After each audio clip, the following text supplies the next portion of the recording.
Alors le message de Dr Monique Eloi nous permet vraiment de faire la transition entre la conférence de presse pour le lancement du Hub ce matin et nos tables rondes à venir. Mais tout de suite, je vais demander à monsieur Alain Mérieux de me rejoindre, président de l'Institut Mérieux. Je vous invite, monsieur Alain Mérieux, à venir à côté de moi, juste ici. Oui, oui, j'arrive. Voilà. Tenez. Merci. Hop. Alors, monsieur Alain Mérieux, nous sommes ici à Lyon. Et en quoi, finalement, l'histoire de Lyon, mais même plus précisément l'histoire de Gerland, préfigure-t-elle ce pôle de santé animale et vétérinaire ? Bien, à Lyon, spécialement à Gerland, tout a commencé en 1947. Bon, j'étais tout petit, mais je m'en rappelle. Lorsque mon père a créé l'Institut français de la fièvre afteuse. Au début, on travaillait le virus afteux in vivo dans la langue du bovin, qui appréciait peu, c'était le Waldmann. Et puis après, il y a eu la technologie Frenkel, qui a permis sur l'épithélium lingual bovin de cultiver les virus afteux et de développer, je dirais, une industrialisation de la virologie. Ça, c'était le premier point, c'était donc la partie industrielle de la biologie est vraiment née ici. Et deuxièmement, comme le virus afteux était un virus spécifique, il y avait des sous-types qui ne pouvaient travailler que sur place, ça a été également pour nous la marche en avant au point de vue mondial, puisqu'on ne pouvait travailler des virus afteux que sur place. C'est pour ça qu'on a été au Brésil, on est implanté au Brésil, en Argentine, Chili, en Colombie, avec les virus spécifiques. Et puis ensuite, ça a été le virus South African Type, qu'on a fait au Botswana. Et puis, ça a été le virus asiatique qu'on a travaillé en Iran, et de l'Iran à Cholkovo, à Moscou. Donc la fièvre afteuse nous a amené à la fois le côté industriel de la biologie et deuxièmement l'ouverture mondiale, parce qu'on n'avait pas d'autre choix que de produire les virus exotiques sur place. Donc tout ici à Lyon au départ, à Gerland en fait, juste à côté. À côté, juste à côté. Alors quelles sont ensuite les pathologies qui ont pu faire le lien justement, on parle aujourd'hui de santé publique vétérinaire, entre la santé animale et la santé humaine? Alors s'il y avait une pathologie que je retiendrais, parce qu'elle est toujours très, très proche, et l'historique, c'est la rage.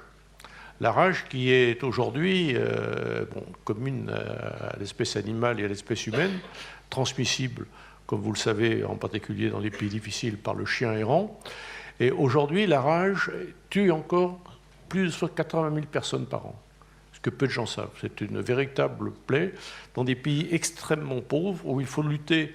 Alors, ce qui m'énerve un peu, c'est qu'on a l'armement pour le faire, c'est-à-dire le vaccin humain en cas de morsure, et puis le vaccin vétérinaire, qui ne demande pas une action trop longue, puisque le chien errant, j'ai appris, ne vivait que 2 ans, à peu près de moyenne. Donc on pouvait le vacciner une fois et immuniser. Donc la rage a certainement été l'exemple le plus fort, avec en particulier, on avait beaucoup travaillé sur des virus vivants en appât pour héliporter pour le renard, pour bloquer un peu à la frontière aux Ardennes, on s'est battu, bloquer le virus de la rage. Ça, c'est la partie, donc la pathologie qui va le plus marquer, commune aux deux médecines. Et puis, en transfert de technologie, la fièvre afteuse nous a apporté, après le Frenkel, où on travaillait des cellules d'épithélium lingual, on a travaillé sur les cellules en continu, la NIL, qui permettait de travailler dans des fermenteurs. Et c'était la même approche que l'on a fait pour le vaccin polio, avec le vaccin inactivé, le Salk, et qu'on a travaillé également sur la cellule Véro en fermenteur. Mais c'est la même approche du vétérinaire, transférée à la médecine humaine, avec en plus, ce qui est très fort en vétérinaire, c'est qu'il faut des vaccins peu coûteux. Et qu'on nous a appris à travailler justement en augmentant les rendements, à avoir des vaccins dont le PRI, le prix de revient, tombe. C'est la seule façon de pouvoir des productions de masse de qualité, mais capables de répondre aux besoins mondiaux. Et aujourd'hui, cette santé humaine et cette santé vétérinaire, vous, est-ce que vous avez senti qu'il y avait justement un rapprochement entre ces deux santés à travers votre carrière? Je suis né là-dedans, vous savez, moi donc, c'était sans frontières entre les deux médecines. C'était le One Health dès le début, en fait. C'était le One, mais très vieux. Hein. Moi, petit, j'ai été tout à fait formé à ça. Et depuis, j'apprends le voyage quand même pas mal à travers le monde, et je me rends compte que c'est une vérité de plus en plus profonde, que le vétérinaire a un rôle fondamental. Si on veut travailler la résistance aux antibiotiques, on ne peut pas le faire uniquement sur la médecine humaine, il faut la faire également sur la médecine animale. Et c'est là où il y a le gros problème du manque de formation de vétérinaires, en particulier africains, où il n'y a pas de vétérinaires sur le terrain. C'est donc une formation fondamentale.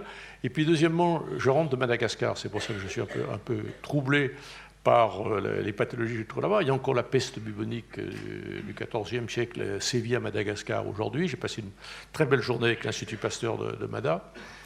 Et puis, on se rend compte également que la demande des pouvoirs publics, en particulier du président malgache, ça a été la nutrition infantile, puisque la première pathologie mortelle dans les hôpitaux de pédiatrie à Madagascar ailleurs, c'est la dénutrition infantile. Ça paraît effarant, mais ça existe. Donc on a, avec cette approche commune des deux médecines, qui doivent s'appliquer non seulement à la vaccination, à la sérothérapie, tout ça, mais également aux problèmes d'alimentation et de nutrition, qui sont absolument liés, et qu'aujourd'hui c'est une approche donc, qui ne peut être que très globale. Et je pense que l'initiative lyonnaise, elle me plaît assez parce qu'elle est spontanée entre gens qui s'entendent. On s'entend assez bien à Lyon. Regardez ici, vous avez des exemples parfaits, des gens qui sont remarquablement, que j'aime beaucoup d'ailleurs tous les deux, mais qui ne sont pas du même bord politique, mais on travaille ensemble. On est au-delà des clivages. On travaille ensemble pour quand la res publica le demande et quand l'intérêt général le veut. Et je trouve en plus que c'est très bien également, c'est créer quelque chose sans structure juridique. Donc vous créez un hub qui encore laisse pas mal de souplesse, hein, et ça me plaît assez. Donc je suis très heureux d'être là et de bénir à mon grand âge le hub. Eh bien, le hub est béni par Monsieur Alain Mérieux. Je crois qu'on peut, je vous laisse la parole. Eh bien, dans ce cas, voilà, continuer sur les tables rondes. Travailler. Merci, Monsieur le Président. Je vous en prie.